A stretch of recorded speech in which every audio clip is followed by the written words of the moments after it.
And here we go. We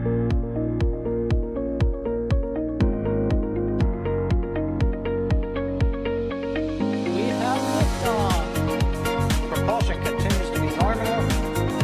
R68 chamber pressure looks good. Following up.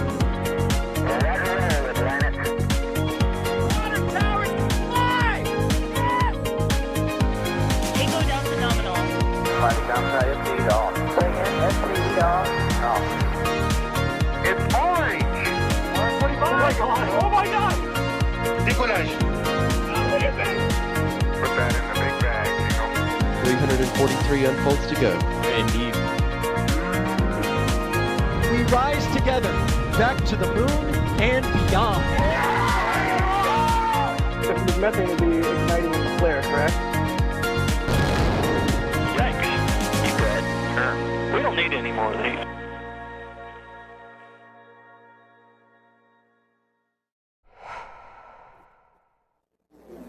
All right. Hello. Welcome, everyone. Good evening. Welcome here to the Intrepid Museum.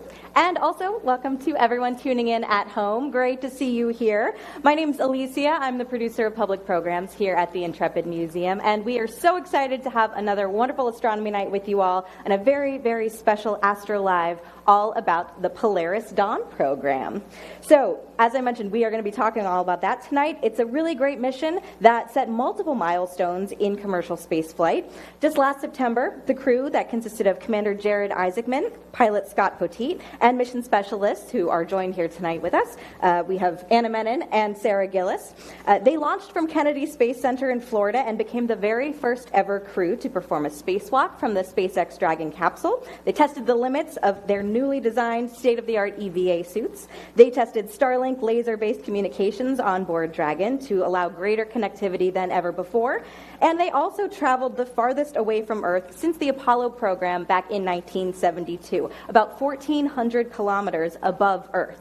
And not only that, these two women sitting right here set a record for being the women to go the furthest ever away from Earth as well. About time, I say. So, additionally, the crew conducted over 40 medical experiments to better life both here on Earth as well as for future long-duration space flights. And they also shared some really inspirational moments with us here back home as well before returning to Earth 5 days later. So, before we jump into the conversation with our guests, we are going to start off with a video that kind of captures all of the highlights of this really remarkable mission. And, well, take a look. SpaceX, back at home we all have a lot of work to do, but from here, Earth sure looks like a perfect world.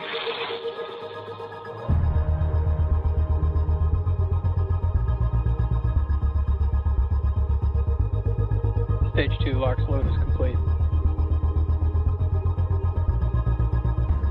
Dragon is in countdown.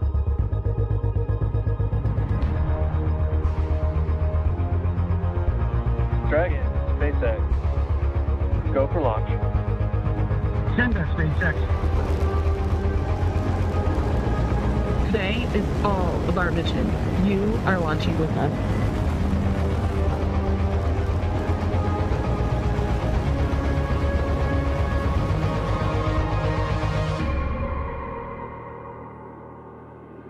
A lot of the questions that human beings have asked themselves since the beginning of time are probably out there, and we've barely scratched the surface.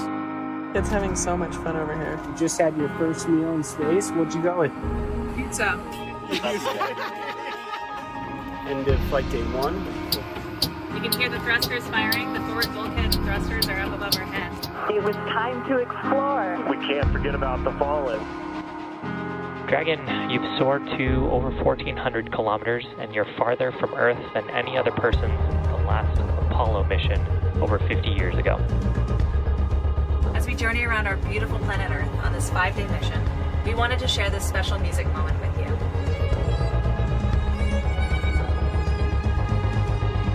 All right, guys, it's EVA day, day 3. How do you feel?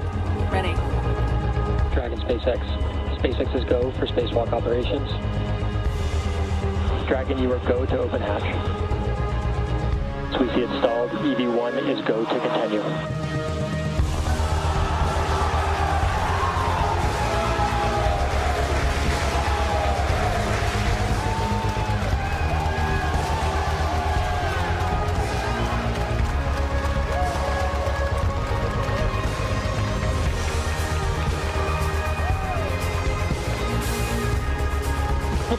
Phoenix is just sitting up anyway.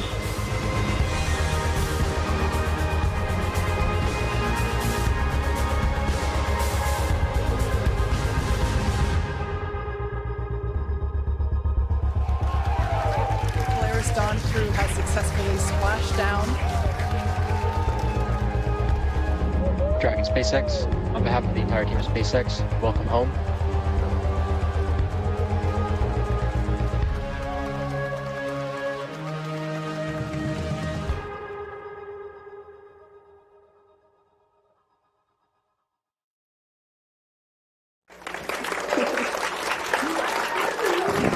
Absolutely. Oh my gosh. All right. So everyone, please join me in welcoming our guest, half of the Polaris Dawn crew. We have astronauts Anna Menon and Sarah Gillis.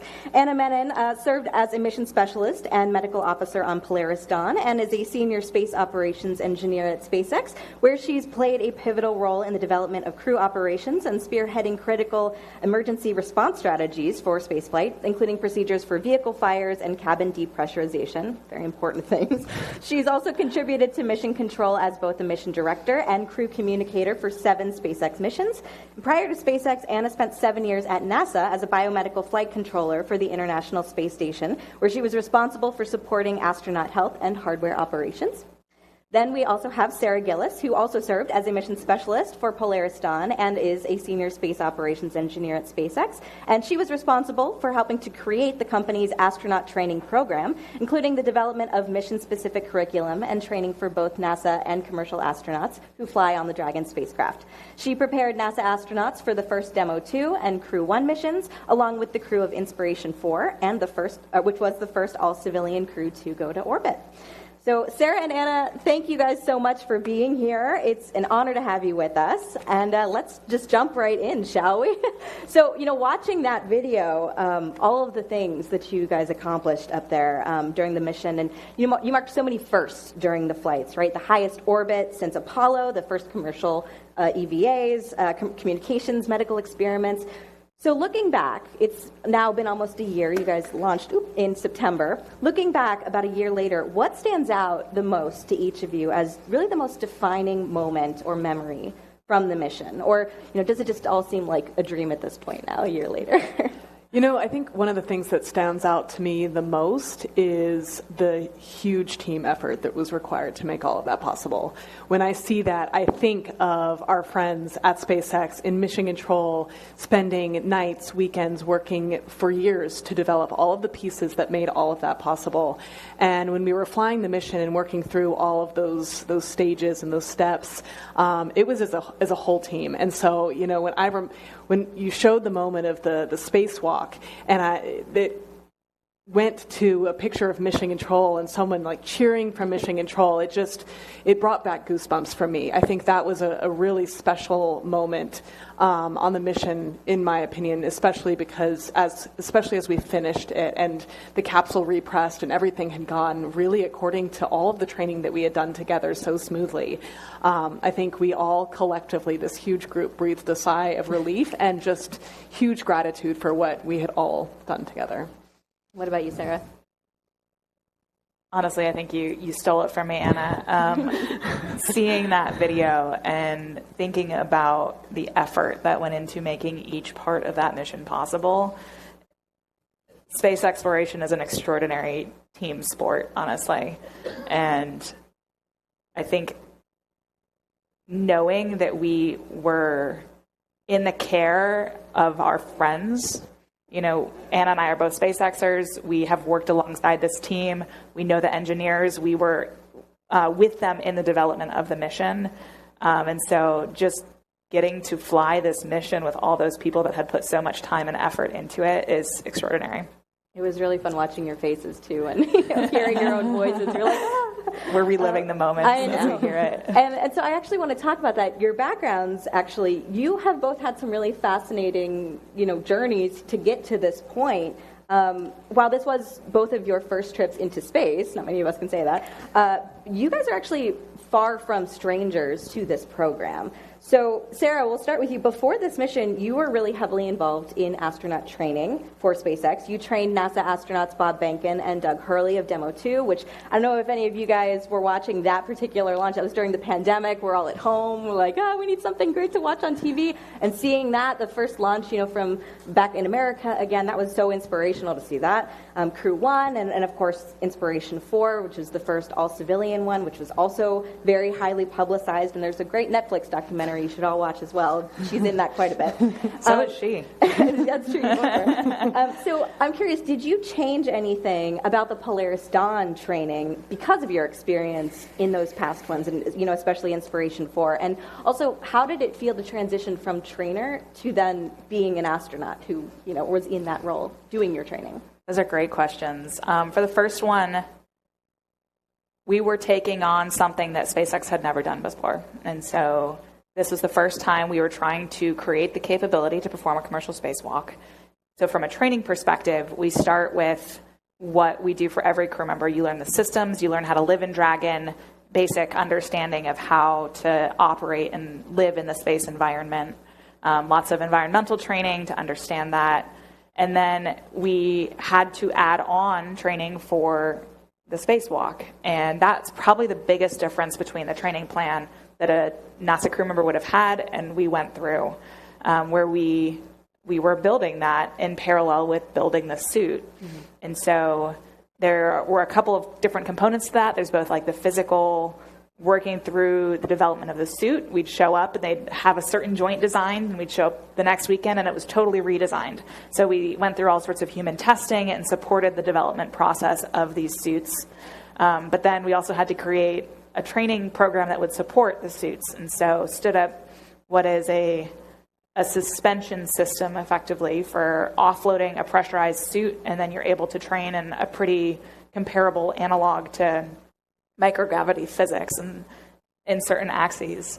And so we basically had to create that from scratch. But then to supplement that, we really wanted to make sure we were prepared from the mental side of things, that we were prepared to respond operationally, that we could handle high stakes, high stress environments. And so we sought out training like skydiving. We went to the Air Force Academy and got to go through their Airmanship 490 course, which is the only course, I believe, in the country where your first jump is solo. So really testing your skills, testing your procedures. So we got to climb a mountain to high altitude, really getting uncomfortable as a crew, figuring out what our strengths and weaknesses are, and just physically getting uncomfortable. So those were probably the big differences in terms of our training program relative to what a NASA crew or what the Inspiration 4 crew went through. As far as going through it myself, it is so much fun to build teams, and that's what we were having to do in training, because each member of this crew is bringing extreme operational background. Jared has flown to space. He's an awesome military pilot. Kid flew F-16s in the Air Force for 20 years. Anna serves as a mission director in mission control, running the room and flying spacecraft. I've trained all sorts of crew members. And you bring these skill sets together, and now you have to figure out how to work together. And it is so cool to figure out, how to work as a team, when to lead, when to follow, and how you actually create off of their skills the most successful team you can. And then you integrate that with the entire ground team, because you have a whole room of engineers supporting you the whole time, and you're in space, and you need to know how to work with them as well. So I would say for me, the biggest joy of it was figuring out how to work as a team, and getting schooled by our trainers where we were not succeeding in doing that at times. That was my job, was to figure out people's weaknesses and strengths as a trainer. And so having an expert do that to us was so entertaining. But I would say that was where I got the most joy in the training program, was just getting to work with this crew. It sounds like every crew is very, very unique and brings different stuff to it. That's amazing. So Anna, you've also got extensive experience with SpaceX doing crew operations and mission control. So what about you? How was it to be on the other side this time, and how do you feel like that's going to inform your work moving forward?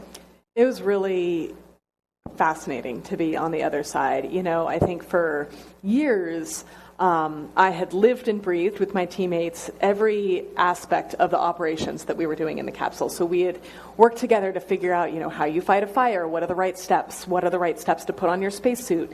And then when I was in the capsule, in the seat, working through this operation, what I found so neat was that I could transport back to the years of efforts leading up to this and remember the whys behind it. I could remember why this step was in this order and why we needed to even do this thing. And it reminded me of all of the expertise of my teammates at SpaceX and the engineers that are the experts on each of the nuanced pieces of the system. So it was really fun to pull back into that history. And then I also just recalled a lot sitting back in mission control. So when we were on the launch pad, I remember that we had a big weather cell come in right when we were going to have our T0. And because of that, we ended up actually having to scrub our first launch opportunity and move to our second launch opportunity. And I, in that moment, just thought back to what mission control must be going through in this moment. It's a really different feeling sitting in the capsule. You don't have screens of computers that you're looking at. You don't have all that weather data at your fingertips. And you don't have a whole room of voices in your ears. So I was really thinking through what that team must be doing on the ground. I knew we were in really excellent hands. And it was just really neat to kind of think back to this great team on the ground and what they must be going through. And it probably helped you relax a little bit too, right? Absolutely. Already having kind of an idea of what was going on. Even if we had moments of silence, I knew there was a lot of chatter on the ground, and that they would come back to us with the final words when they had them, and it gave a lot of confidence, actually. I feel like it also helped when we discovered there was Wi-Fi in the crew arm and could pull up a weather radar map. That was also insightful. Helpful. You're also in a really unique position, Anna. I'm not sure if a lot of people know this, but your husband, Gillis Menon, is actually a NASA astronaut himself. He just completed his training last year. He's part of astronaut group 23. And so you guys were actually going through training at the same time, right? So that must have, first of all, been a really wild time in your household, I can imagine. She's got 2 small children at home as well. So did you ever find yourselves kind of comparing notes about the process? I'm really curious about, you sort of mentioned this before, but some of the similarities and differences between the NASA astronaut training, which, has been developed over many years, to SpaceX, which is a commercial idea and just completely different. Yeah, there's really a lot of similarities. First and foremost, you have the spacecraft fundamentals. So if you're learning from NASA, you're going to learn about the space station. You're going to learn about the vehicle that you're flying to space in. That could be the Dragon spacecraft. Sure. We learned that too. There's a lot of team building that's important. So NASA a lot of times does things like NOLs to, put crews in uncomfortable situations together, help them learn to work through, tough conversations and really grow together as a team. We used mountain climbing for that similar sort of thing, but it did develop similar sorts of skills. We both fly in fighter jets. NASA flies in the T-38s. We flew in some jets like the Alpha jets and L-39s. So used those to build crew resource management, communication skills with each other. So there's a lot of the same tools in the toolbox that both programs have used to build up that tool set. But I think there certainly were some differences, and so it's been really interesting to see how that's played out. One difference that really stands out to me is the way we trained spacewalks. So for our spacewalk, NASA spacewalks, they lean heavily on what's called the Neutral Buoyancy Lab. And so they have this gigantic pool. It has a huge mock-up of the International Space Station in it. And they go in their spacesuits into it and practice their, 6-hour EVAs underwater. We did a little bit of scuba diving as part of our training to get practice in that neutral buoyancy and that communication skills that are required. But we really leaned primarily on a suspension system in our capsule simulator on the ground. So SpaceX has this 3-dimensional simulator that has all the bells and whistles of a spacecraft for the most part, at least on the inside. So it has the computers in front of you, what we call the displays. It has all the interior features, and it's able to be controlled and so that you can run full simulations in it. So SpaceX did this really creative solution to train spacewalks using that simulator. They hooked the suspension system out the hatchway, and then we would put on our spacesuits. You would get into a harness, and it would be able to lift you and mimic microgravity feelings in your movements. And so you could really practice all of those different motions. Sarah could speak to this better than me, but practice those different motions. And really prepare you for all of the different steps you would need to do in a spacewalk, just in a different manner than NASA has done. So it was fascinating comparing notes. That is really fascinating. So speaking to the training, then you guys did skydiving, you guys did mountain climbing, scuba diving, you flew jets, you were in a vacuum chamber for a few days. And as you guys saw earlier, we had a chance to walk around the ship a little bit, and you saw our new exhibit here. So we opened a new exhibit. If you guys haven't seen it yet, please go check it out. Mysteries from the Deep, Exploring Underwater Archaeology. So NASA has historically really relied on underwater training to help these astronauts get that feeling of microgravity. The suspension thing, it sounds like it really was helpful for that. You guys did the scuba diving, though, too, you mentioned as well. Do you feel like that idea of being neutrally buoyant is comparable to floating in space?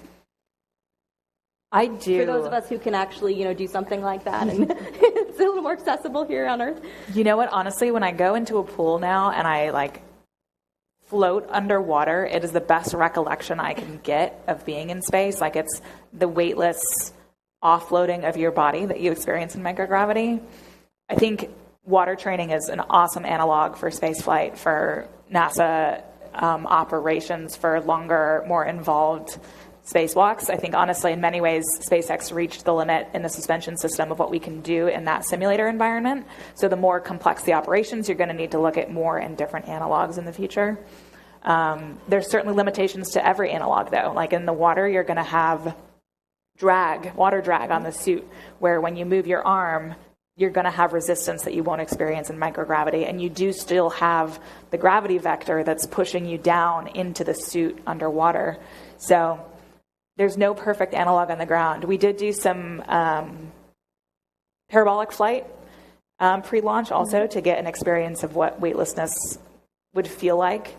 I think to me, it is a much more chaotic environment than actual space, where you only get about 13 seconds of weightlessness. So you're going up and down in a plane, and you go up over the arc, and then as the plane is falling, you experience about 13 seconds of weightlessness before it pulls up into the next parabola. They don't call it the vomit comet for nothing. No, but it is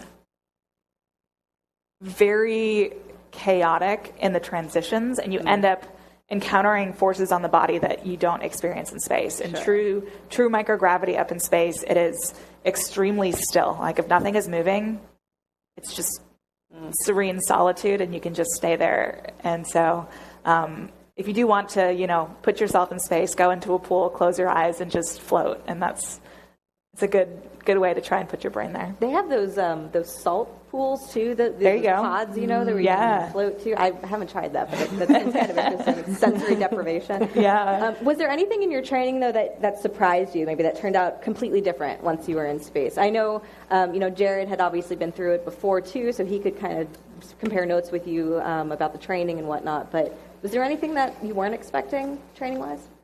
I think we were fortunate. We had a fantastic training team. We learned, we had the gift of time, and we were able to really uncover every possible thing that we could come up with to practice. And so I do think it armed us well to be up there. I remember going through the spacewalk and really feeling like I was sitting in a simulation and almost having to pinch myself to realize that I was sitting surrounded by vacuum, because it felt so much like I was in a training scenario. And so I think that's just a testament to how good the training was. Yeah. So I want to talk about the EVA, obviously. That was one of the major milestones of the mission, testing out these brand new EVA suits, performing the first private spacewalks. Very cool. So Sarah, you got to perform one of these along with Commander Jared Isaacman. So what did it feel like to step out of the capsule, or kind of pop, have your body up out of the capsule? What was going through your mind in that moment? And did anything surprise you about using the suit in that manner? Can you just walk us through that experience, what you were thinking, what you were feeling? And I know you had a pre-breathe regimen, kind of where they did the depressurization of the cabin. Can you kind of just explain that for everyone too, what that meant? Like, you also were in the vacuum, Anna, and like what had to happen there? It's a little different than what they do on ISS. Yeah, so just to paint the picture, on the International Space Station, when you perform a spacewalk, there is what is considered an airlock, where you go into that, you can do a pre-breathe on oxygen, which helps denitrogenate the body, and reduce the risk of decompression sickness before you then go out into space. The airlock is super important to that, where you don't have to vent the entire space station. You can be in a confined volume that then gets vented to vacuum and you go outside.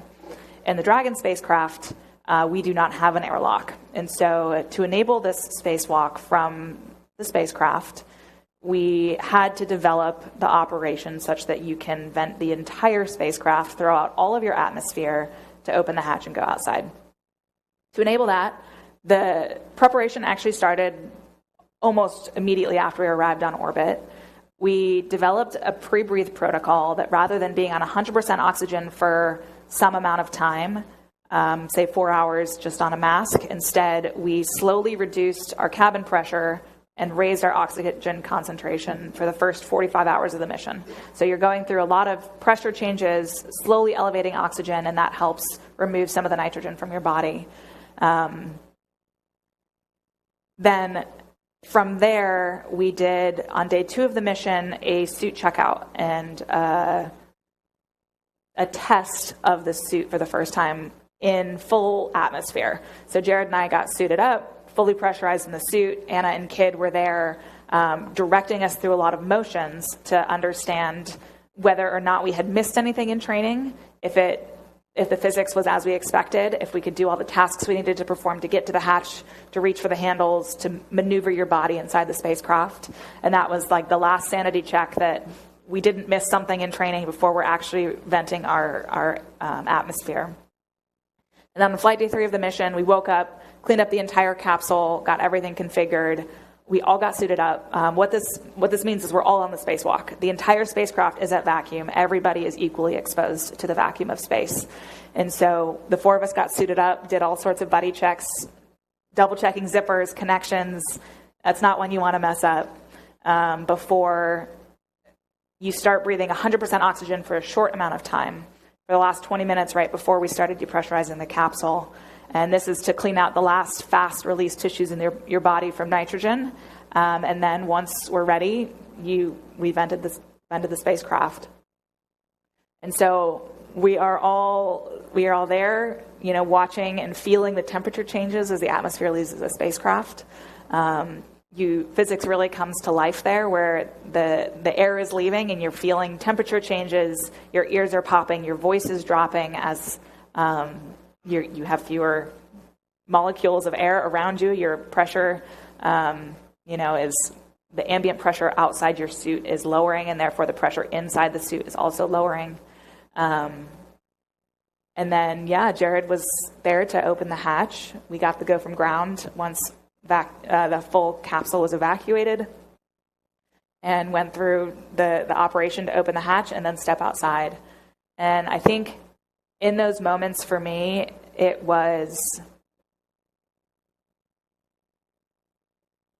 had taken so much effort by the entire team to enable that. You have to modify, you have to build a spacesuit and test a spacesuit that can do this. You have to add life support systems to the spacecraft for repressurizing the capsule, for controlling the environment through all these transitions.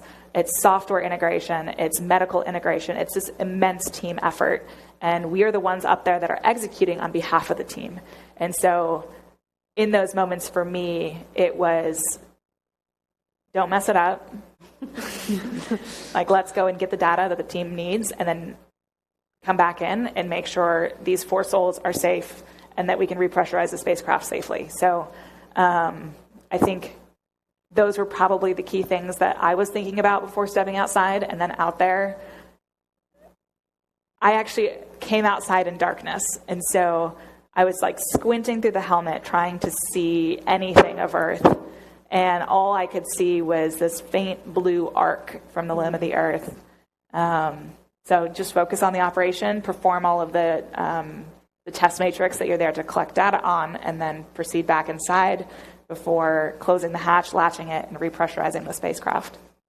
So really all four of you did an EVA. We did. Like, we all really get credit for being on an EVA. Only two of you guys really got all the hubbub, but really all four. That's amazing. That's kind of terrifying, but also like really incredible. That's amazing. And so obviously, you said you came out in darkness. You still kind of saw something, but you had windows, right? You could still see outside of your capsule. A lot of times every astronaut really, they come back and they describe what they saw, and it's really this thing called the overview effect, where you've seen the Earth from way out there, and you guys especially way, way out there, really getting an idea of like the globe, the tiny blue dot beneath you, right? So how did that affect you guys? Did it really, did you have the overview effect? Did you have something shift in you fundamentally where you're like, I'm so tiny? I think for me, I really noticed that actually when we were coming back home on reentry, it's about a 1 hour sequence of events, and we were getting our last views of Earth passing by the window, and I remember this kind of warmth kind of flow over my body, and I just felt so in awe of, seeing the beauty of our Earth down there and the cities pass below, and thinking about how humans are so incredible that they're capable of creating these cities and creating this spacecraft that was keeping us safe through this really extreme environment of reentry. And I think it was just an incredible moment of awe and gratitude and recognition that we have something really special here. What about you? I think for me, there's a couple of visuals of Earth that stand out that just are so precious. One is when we are at our high altitude, when you look out your window, you don't see like a contrail, the origin of a plane. You can't see that level of detail. And instead you see all of Africa. Mm-hmm. And seeing the Earth on the scale of continents versus anything smaller certainly drives home the point that it is much smaller and much more interconnected than sometimes we think day to day. And then the other one was when the light hits in a certain way at night, you can actually see the atmosphere where it's illuminated and it's tiny. It's so extremely small and so extremely fragile, and just driving home how unlikely it is that we are here in the first place and how important it is to protect. So those two visuals, I think, will always be in my brain. I can imagine that would have been amazing to witness in person versus just, we see pictures, we see videos. Yeah. The pictures don't capture it. You can look at a picture at it, and just the overwhelming scale of it is something else. So, we talked about a lot of the records, right? But you guys also created, speaking of this just visceral, feeling that you had there, you guys created some really beautiful human moments also that really resonated with us here on Earth. Sarah, you brought your violin to space. Anna, you read a children's book that you wrote to your children and to the children of St. Jude's. And I love that those were actually really intentional incorporations of art and storytelling into the mission. They weren't just kind of shoehorned in at the last minute.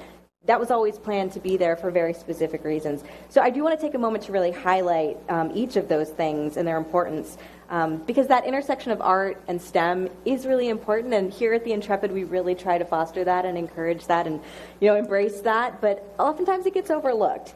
So the impacts of it with this particular mission, I think, were really strong. So Sarah, you, first of all, you're following in a line of some really awesome astronaut musicians, people like Chris Hadfield, who played his guitar, made the first music video in space, Katie Coleman with her flute. We've actually had both of them do Intrepid programs with us before. And you officially performed the first violin solo in space. You performed Rey's theme from Star Wars.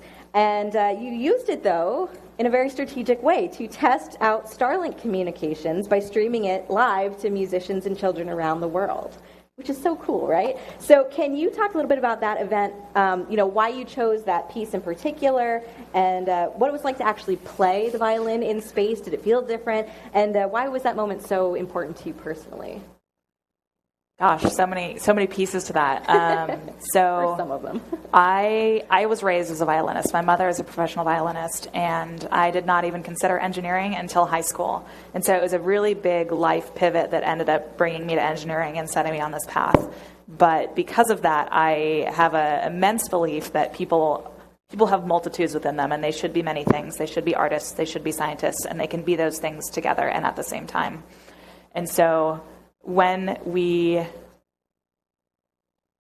were looking at our mission and we were talking about the objectives, one of them was testing out Starlink for the first time. And we talked about it being akin to the first radio transmission. What is the message that you get to share with the world? And I think very quickly my crew members were like, hey, you play violin, right? But we started talking about the universal language of music, and that it is something that can connect everybody in the world. And then just started running with that. We had lots of crazy ideas of flash mob orchestras and things that are extremely impractical to actually execute in a spacecraft that's moving 17,500 miles per hour around the world. A lot of those ideas were nixed, but we did really come to the conclusion that we want to involve kids, because ultimately, for me, a seed that an astronaut planted in high school ended up in me being here. And these kids are our future, and you never know what they will, grow into based on an idea or a seed that is planted. And so we wanted to build something that could involve music programs in the world. We partnered with El Sistema USA that has partner organizations all around the world, and they basically provide free music education to students, and it provides an avenue for an alternative to other life circumstances.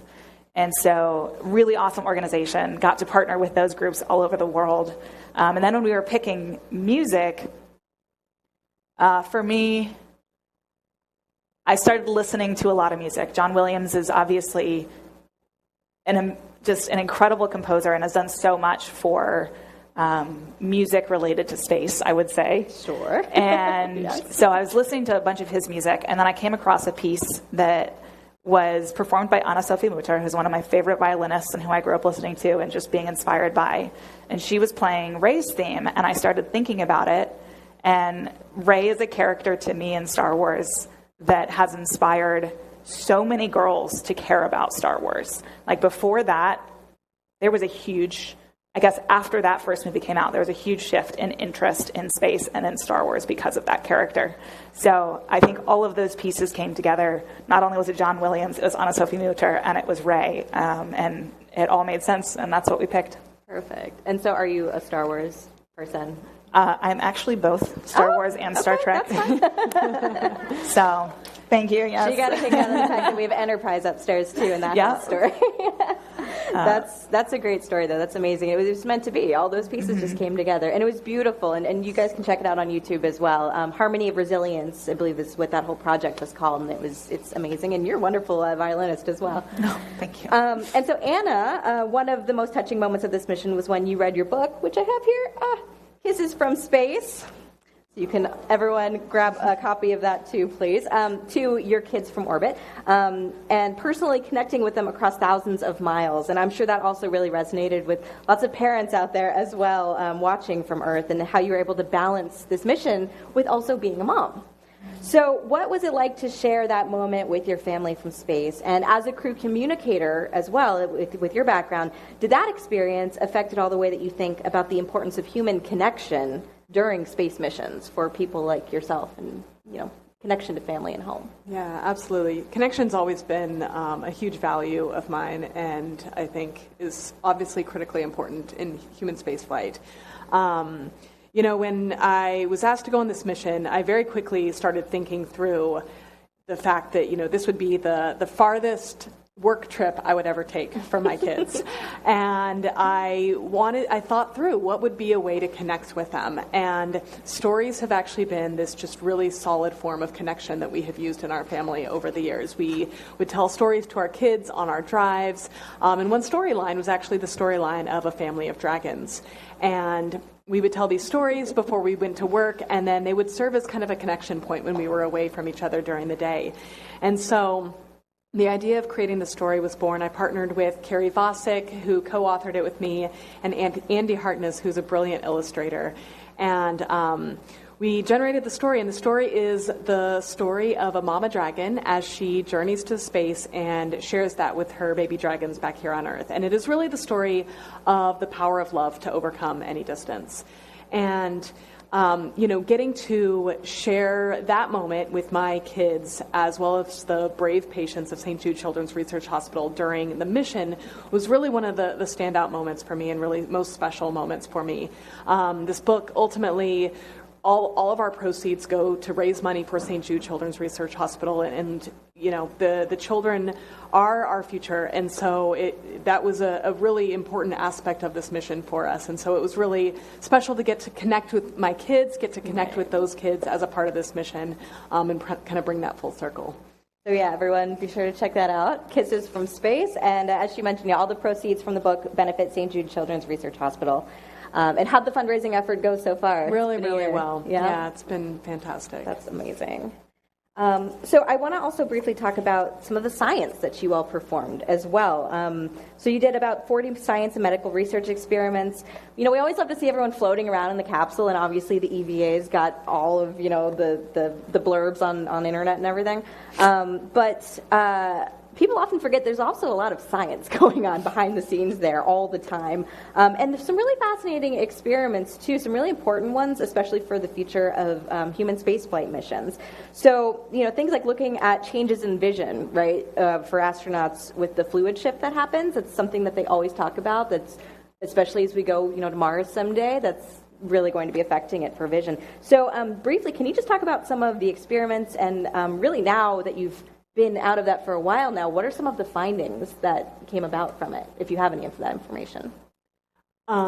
So yes, we did about 40 experiments during the mission, and they tackled all sorts of things. So I'll give some of the highlights. One, a lot of them tackled the vision problems that astronauts experience in space. When astronauts are exposed to long-duration microgravity, a lot of times they experience vision changes. And so if you imagine a future where you travel 9 months to Mars and you get there and you can't see anymore to do the work you need to do, that's a real problem. And so we had several different experiments that tackled that. For example, a contact lens that we lovingly called the cyborg experiment, that we felt like we were cyborgs. And it measured intraocular pressure over a continuous long-duration period of time. It was super cool and really a novel device. Another set of experiments we did was dealing with space motion sickness. So 60 to 80% of people when they go to space at first get space motion sickness. And you can't predict who gets it. It doesn't correlate with motion sickness here on the ground. And it goes away after a few days, and so it all evens out. But if you imagine a future where there's starships of 100 people launching to space at the first time, and 70 of them are all vomiting, that's very rapidly going to make all the rest of them throw up as well. Yeah. And so it's really important that we tackle and solve some of these problems. And so some of the experiments we did were trying to understand the mechanisms behind that and how we can mitigate it better. And then just a third experiment that was near and dear to my heart was one called an airways experiment. And for this one, we took a long camera called an endoscope and inserted it into our nose, into our airways, that direction, and took the first videos ever of the human airway in space.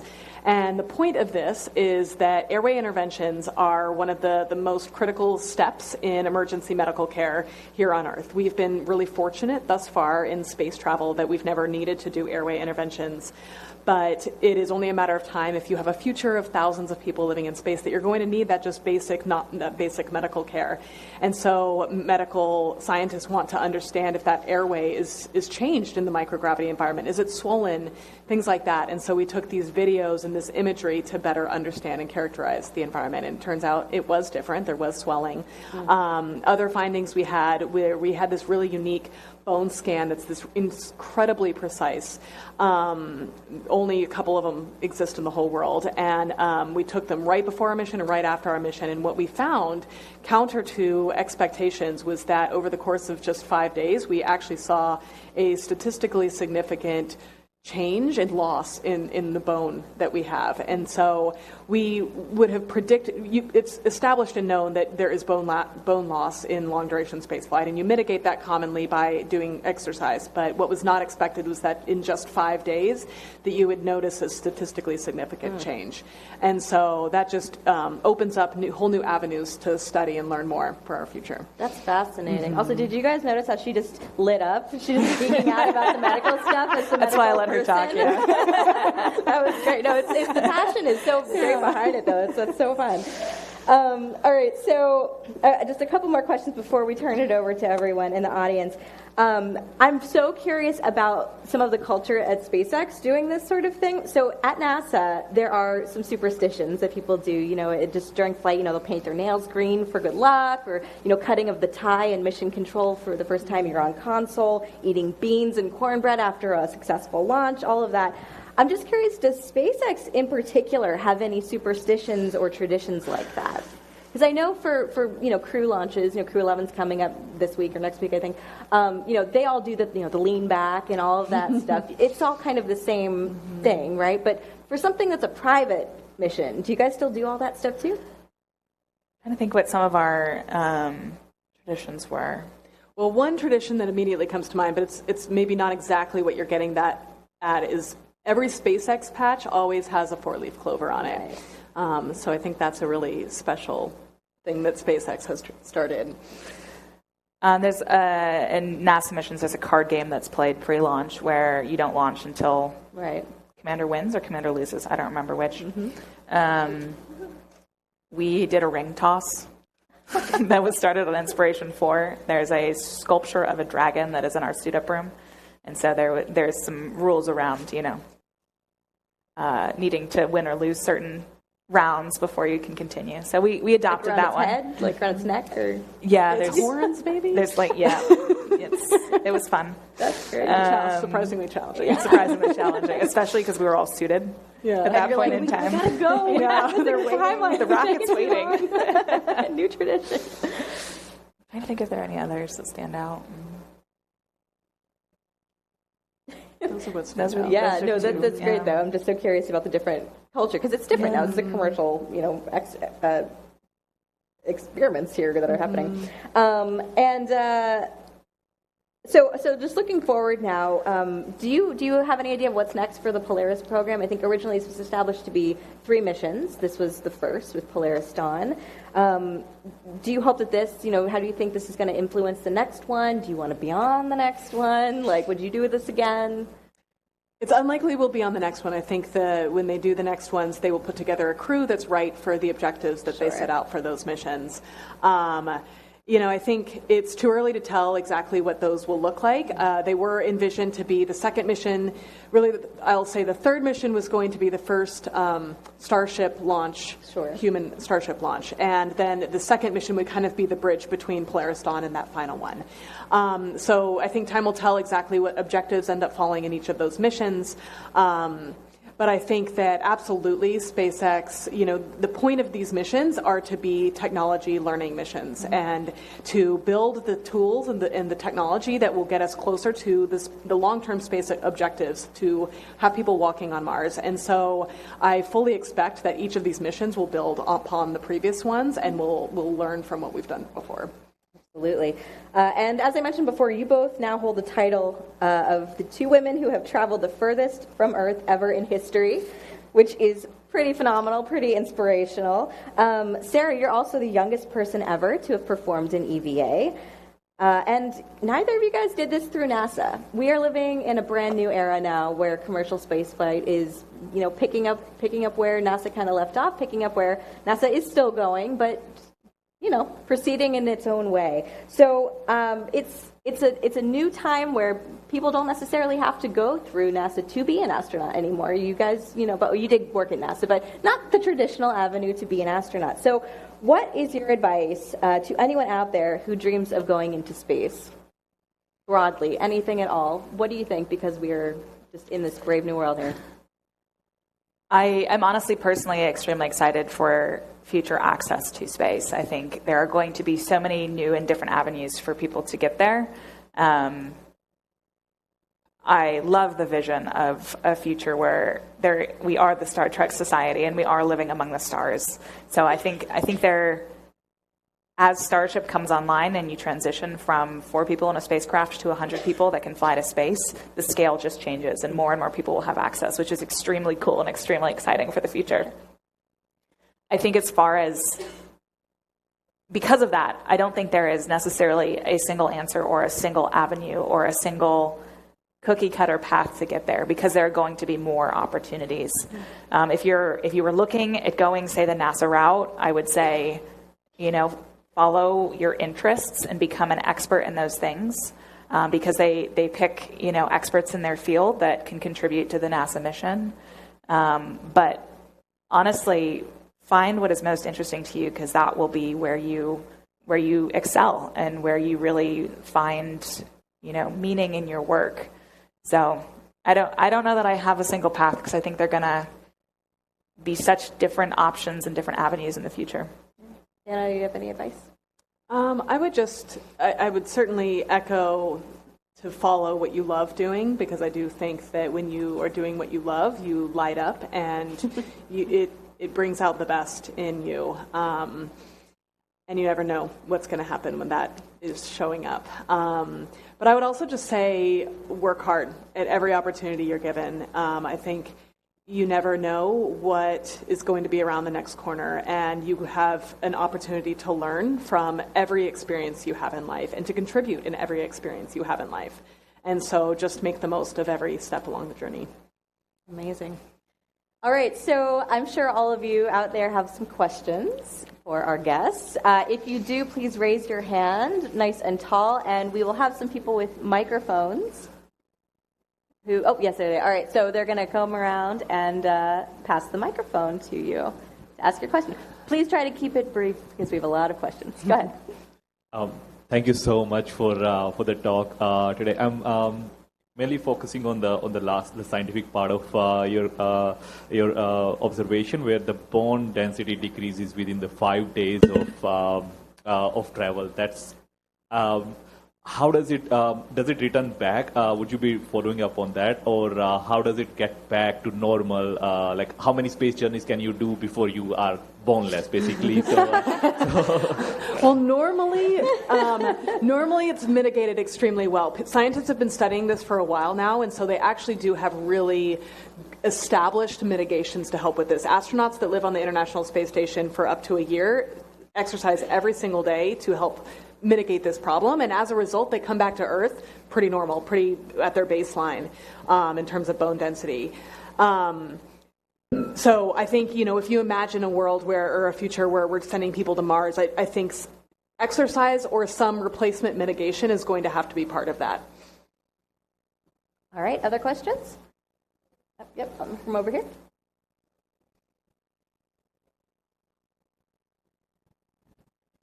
This question's for Saya. When did you start playing the violin? Oh, good question.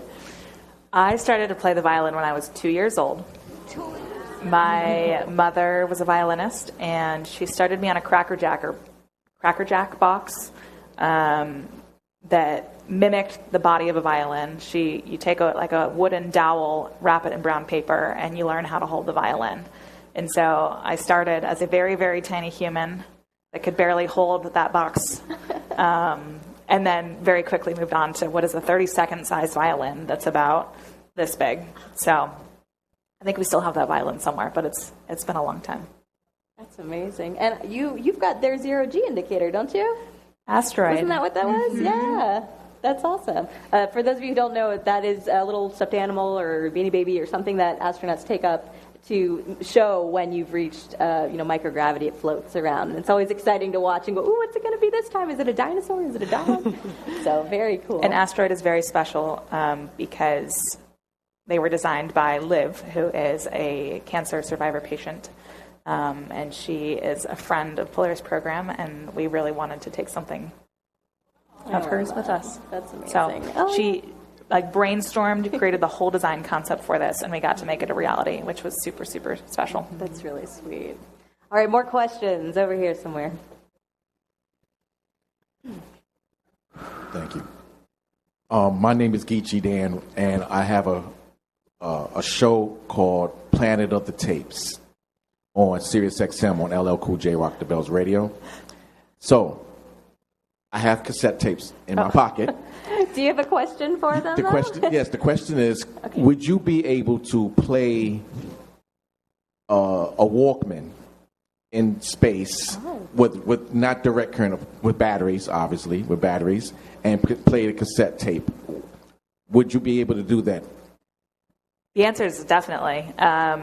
You'd obviously have to get the hardware qualified for spaceflight, and depending on the mission, there's very different requirements. For ours, every single piece of equipment was put in a vacuum chamber on the Earth. So we had to do a bake out of all the equipment, test out all the batteries, make sure they were safe, and then take them with us. But we actually flew phones, and so we had our music on those, but we're able to play that and had our playlists up there with us, which was lovely. Okay. Fascinating. So you took your actual cell phones up with you? We had to get phones that were brand new because you need to understand the history of the battery. You can't have a phone that's been dropped on the ground because there's risk that when it's exposed to the vacuum environment, something could go wrong. Oh, wow. So we got new phones, but we were able to take phones. That's cool. So, and you actually FaceTimed your families from up there too, I heard. Using Starlink, yeah. Using Several Starlink. times we got to connect with our families. That's so cool. Special. That's so cool. All right, another question over here. Yep. Hi, I'm Maya Mitchell, aspiring astronaut, currently computer engineer in the United States Air Force.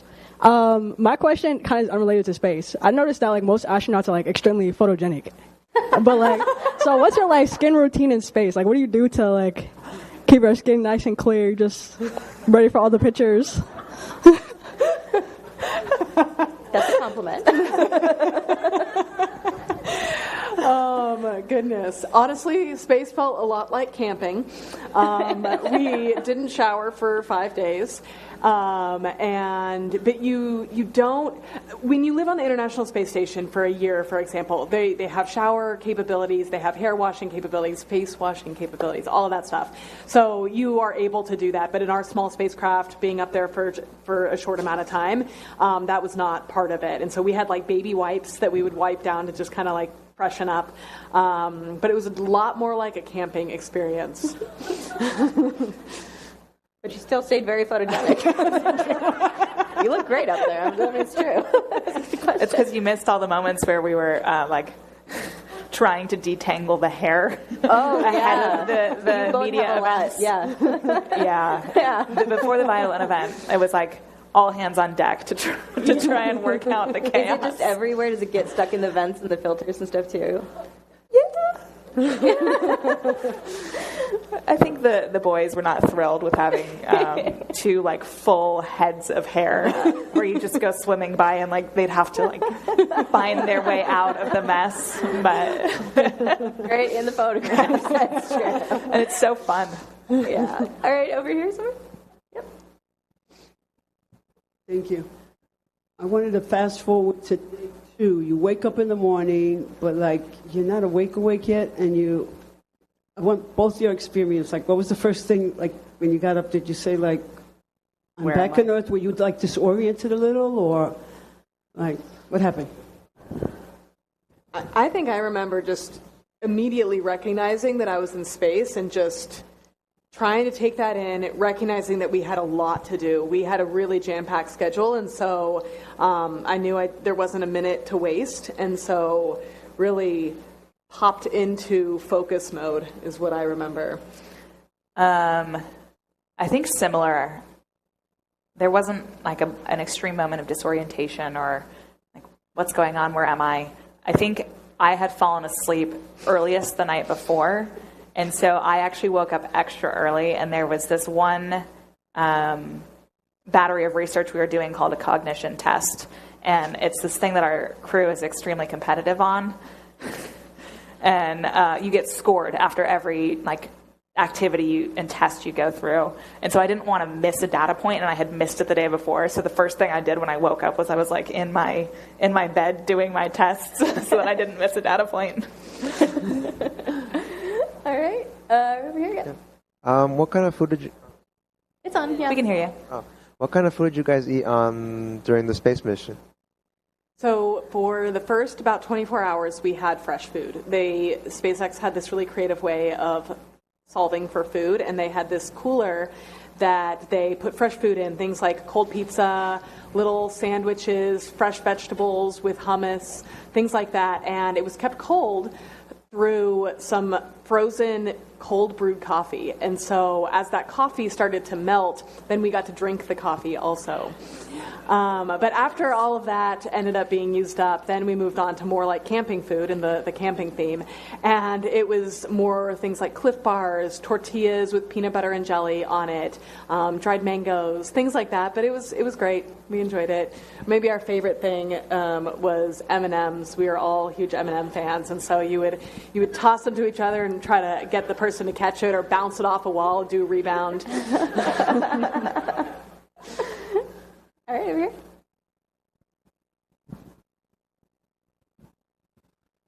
So I was curious, I know on the ISS they do the exercise all the time, and you were talking about how there was greater bone loss than expected at first. Did you do any, during the mission or before the mission, any preventative exercise to reduce that, or was this just mostly floating around the whole time, not thinking about that as much? We all certainly, adopted regular exercise regimes, nothing outrageous, except for our crew member who did an Ironman a week after returning. But the rest of us were more in the normal regime. But I would say the bone loss that we saw in space was purely would be expected to be purely from the lack of the loading on the bones in that gravity environment or microgravity environment. All right. Hi, yeah. For the vision studies, did the findings show any difference based on gender with vision loss? I don't think there's any correlation to gender. I think there is correlation to your background. Like changes to the eye structure can happen if, say, you're a fighter pilot for many years. You're going to have already changes to your optic nerve because of the Gs you've experienced for so long in your career. But I know overall they're trying to understand the mechanism really for what causes what they consider spaceflight-associated neuroocular syndrome. Because as it progresses, in some crew members, you can get permanent vision changes, you can get kinking of the optic nerve. There's a whole progression of symptoms that can happen in long duration that are not what you want. Okay. More questions? Here, right down here in front.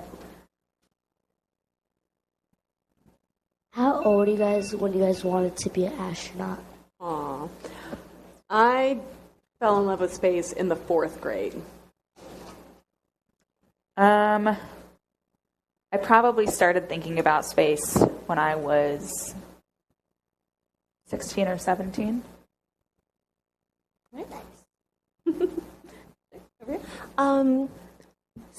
Thank you so much for sharing all of your stories. It's very inspiring. So I have one question for Anna. So I know that you're a medical officer and also with biomedical engineering background. So I'm also like biology, biotech student. Awesome. So what advice would you give on how to prepare for people who also have a dream reaching all of the stars like you? And is there any internship opportunity at SpaceX that for a student interested in medical, side in exploring space? Thank you. Yeah, so the field of space medicine is a continually growing field. The more people we have in space, the more you need space medicine. So absolutely, I think the interest in biology, you can take it a lot of ways. You can, as a biomedical engineer, a doctor, a nurse, there's all sorts of different pathways from a medical perspective that you can enter the space field. So one, just trust in that and keep an eye out for those opportunities.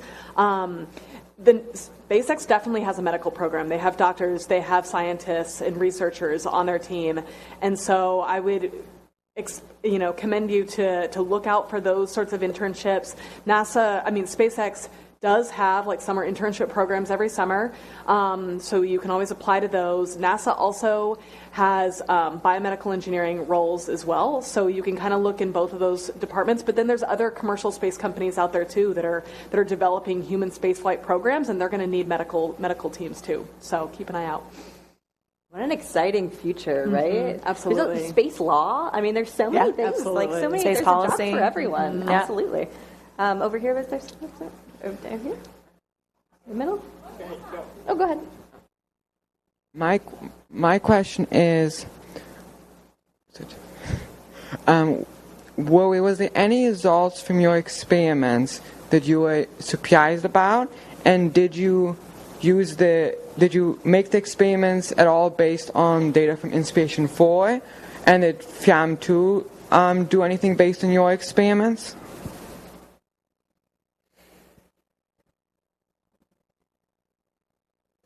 I do know FRAM2 did expand on some of our experiments. For example, one of the experiments we did was testing out this exercise concept that is just highly efficient exercise. It uses this concept of restriction, like blood flow restriction, and you wear these exercise shorts essentially that like restrict your blood flow to a certain degree and like an appropriate amount, and it makes your exercise reps extremely efficient. Like you can do some way lower percentage of exercise and get the same bang for the buck as if you were doing the large amount. And so they were testing out these exercise shorts first on our mission to just make sure they were safe. And then FRAM2 went another step and tested them out with exercise protocols, compared them to another device that does has the same similar sort of effect. Because if you can imagine something that can be highly effective and efficient like that, that sort of exercise capability could be really important for going to Mars, for example. So that was one example. Does that work here on Earth too? Yeah, it does. It does. It does. Yeah. It totally so does. half the exercise for more than bang for the buck? Eh? Yes.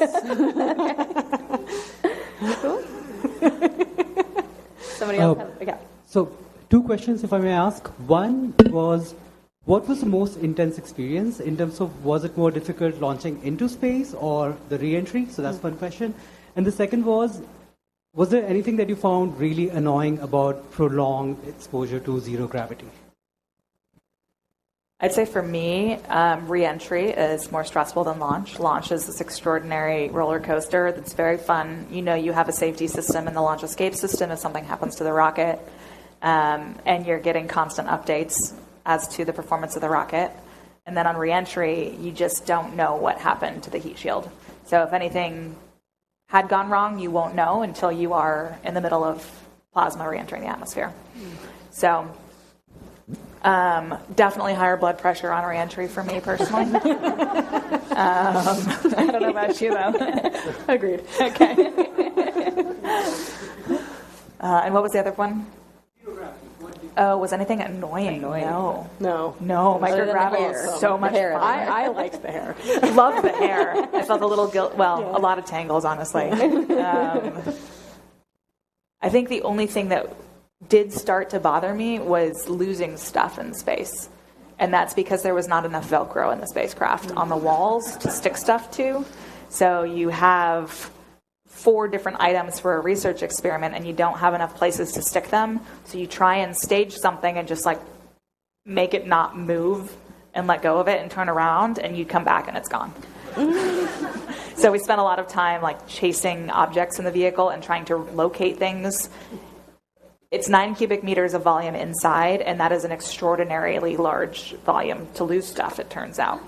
So, has someone seen my fill in the blank was a very common phrase. We actually had the team come back after the mission, and they're like, we have a couple items that you guys lost in the spacecraft. Would you like them back? You hear stories about the ISS all the time. People, losing their wedding rings and stuff like that. I mean, can see how it could that's happen. a huge thing. But yeah, you have a much smaller capsule. Yep. That's funny. All right, we have time for, I think, one more question over here. Go ahead. When you were put into the extreme situations, what was one of your favorites and why?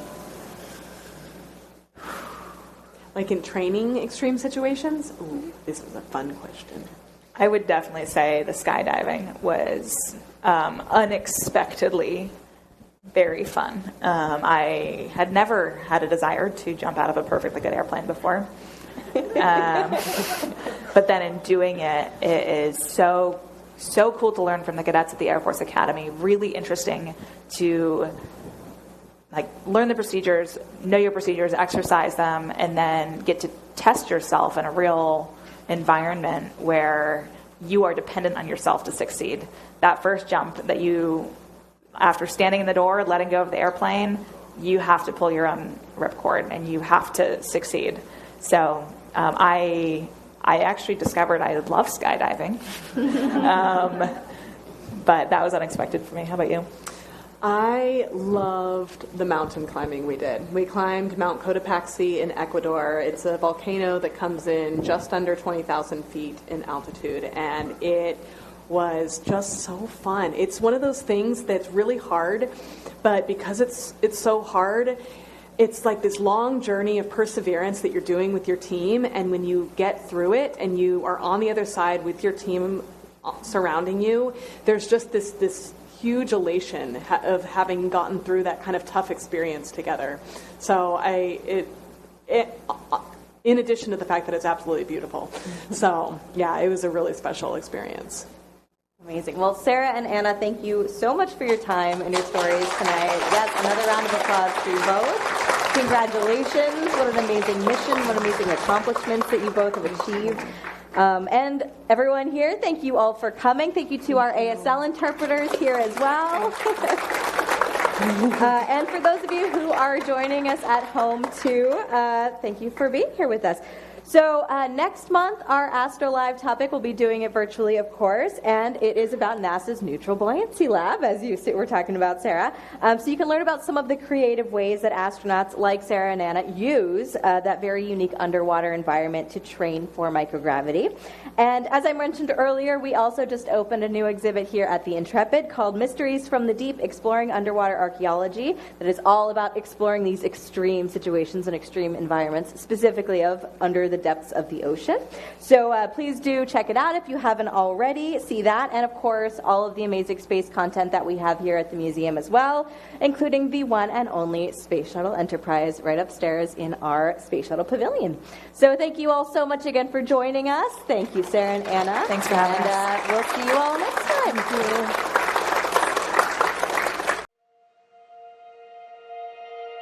And here we go.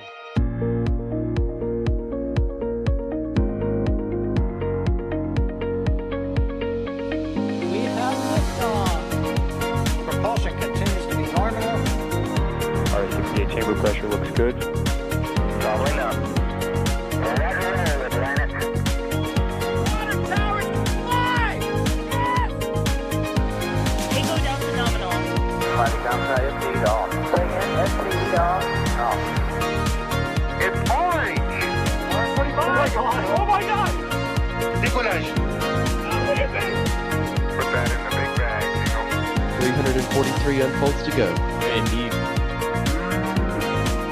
We rise together, back to the moon and beyond.